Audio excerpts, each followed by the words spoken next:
Cristiano Ronaldo aliiongoza Ureno kushinda dhidi ya Ujerumani kwa mabao 2-1 katika nusu fainali ya UEFA Nations League jana, Juni 4, 2025 huko Allianz Arena, Munich.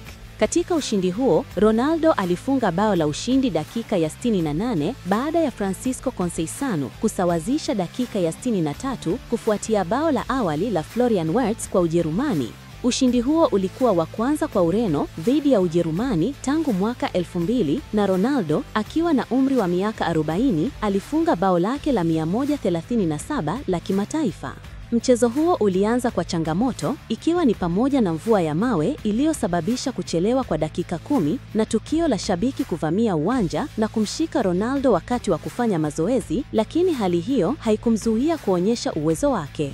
Baada ya mechi, Ronaldo alichapisha ujumbe mfupi kwenye mitandao ya kijamii, "Em frente Portugal, tunaendelea mbele Ureno", akiambatanisha na picha za kusherekea ushindi huo. Ureno sasa itakutana na mshindi kati ya Hispania na Ufaransa katika fainali ya Nations League, ikilenga kutoa taji la pili baada ya ushindi wa kwanza mwaka 2019.